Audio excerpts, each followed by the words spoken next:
Hello friends, today I bring you an updated Yzrahid Highlands guide and the results of my 10 hours of grind after the Deboreka Ring patch.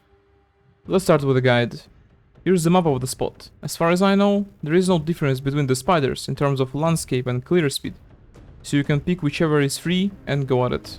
For the requirements, I would say at least 1000 AP with those buffs and crystals is required for comfy grinding, but any AP you get will increase your clear speed past that point. And even myself with over 1.1k monster AP can feel whenever I forget to buff Villa or my church and house run out. Main dangerous mechanics in the spot is lag attack patterns.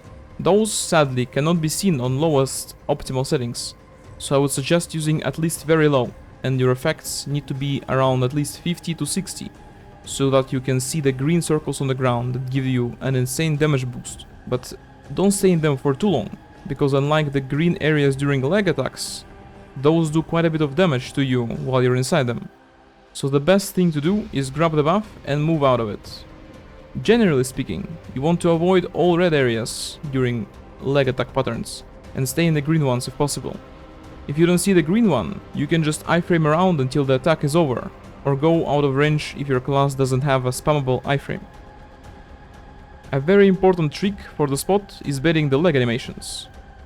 First things first, you will need to know the leg order. Once you pull the spider, the first leg that activates becomes red. Is the first one. After that, it goes clockwise, skipping the opposite to the first leg.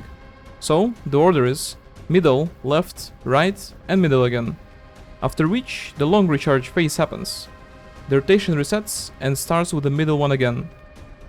The way you bait leg animation is standing closer to the inactive leg than to the one you're attacking.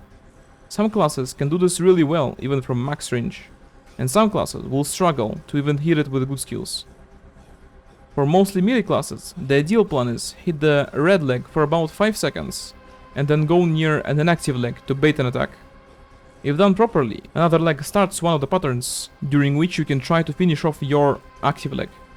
Beware that there are some attack patterns that involve more than one leg, meaning that it is possible that the active leg will go into an iframe as well.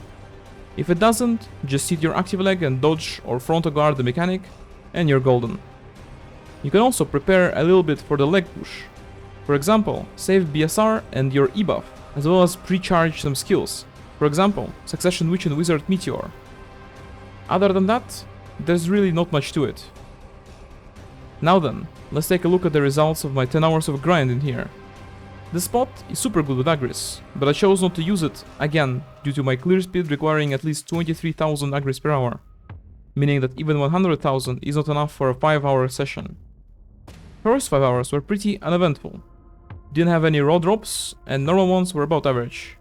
The second session was a lot better. I got an artifact drop and a limbo seal. I gotta admit, Yzrahid has been feeding me pretty well with those artifact drops so far. This one was my 4th in total of under 40 hours here. All in all, the sport is pretty nice, with Agris and relatively chill grind with lots of rotations. So if you just wanna chill out and have an okay chance at dropping the limbo seal and spending Agris at the same time, this is the spot for you. That's gonna be it for today. I'll leave some gameplay from the spot like before. Thanks for watching, and see you in the next one.